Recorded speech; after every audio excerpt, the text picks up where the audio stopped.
or nothing? No, that's good. If you want a free demonstration here, though, like this is what I do. I was just setting it up to try to get the elephant in the background. This is called attach juggling. Get out of the shadow. Pretty simple, just 3 balls on a string. So they're all loose on the string if you really want them to, but the easiest way to sort of look at it is this 3-ball orbiter called doing jacks. Did you invent that thing?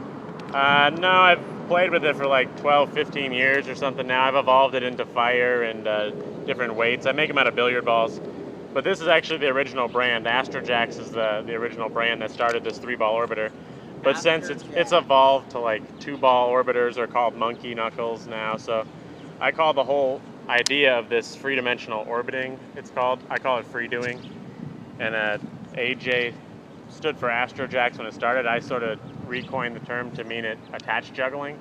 Because this is, it's like juggling, but really what it is, I call it a force art. It has this sort of flow to it. It has a flow nature where you can just sort of swing it around, but the rhythm of it all is really what you find the beat and to be able to change it. It looks like magic or something, but it's really easy to understand if you think about it like this. This is called chaos position.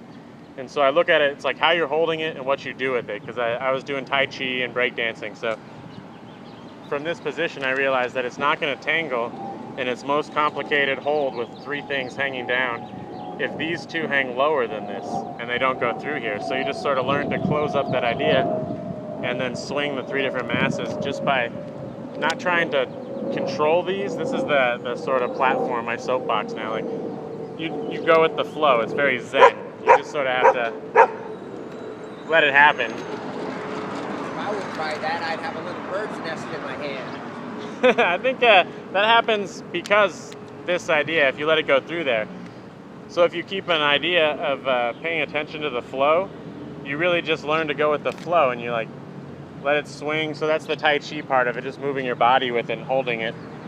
So you find more of a rhythm. When I do it, I've learned to do it more with my fingers, but I started off doing it more of a full body motion.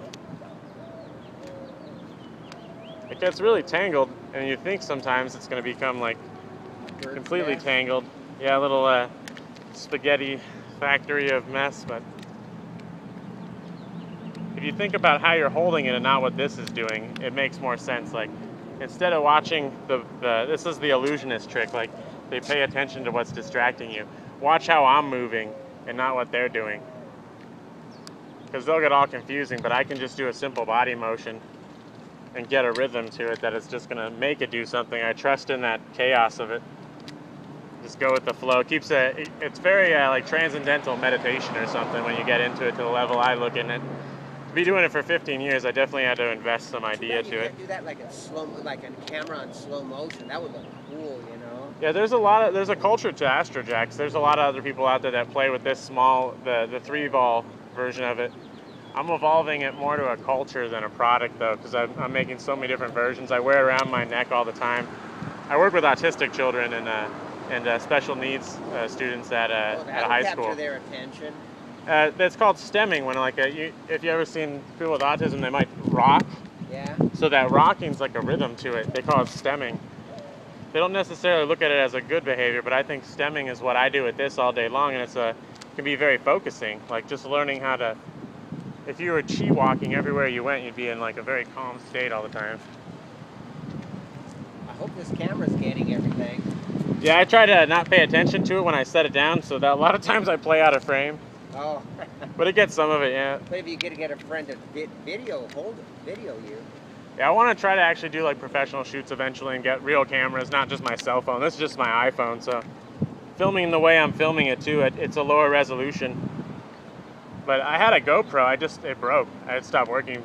I just put too much into it. I think I beat it up a little bit. I'd put it on my head so people could get a point of view perspective.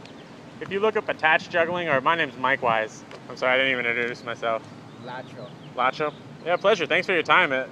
Having someone interested in it is fun because I've been doing it for so long. My friends are all sick and tired of it. They've heard me say it so many different ways. But in my mind, it's evolved to a very easy system the way I look at it. I call it the mentoring support system, or the MISS.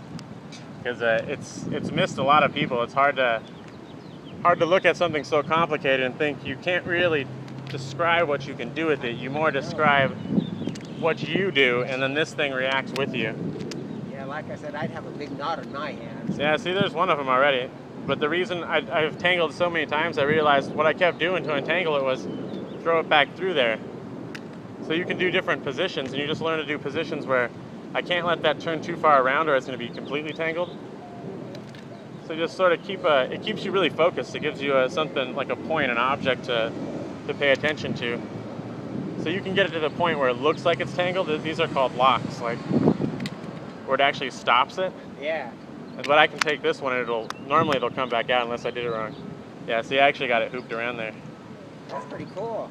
It's fun. You want to try this? No.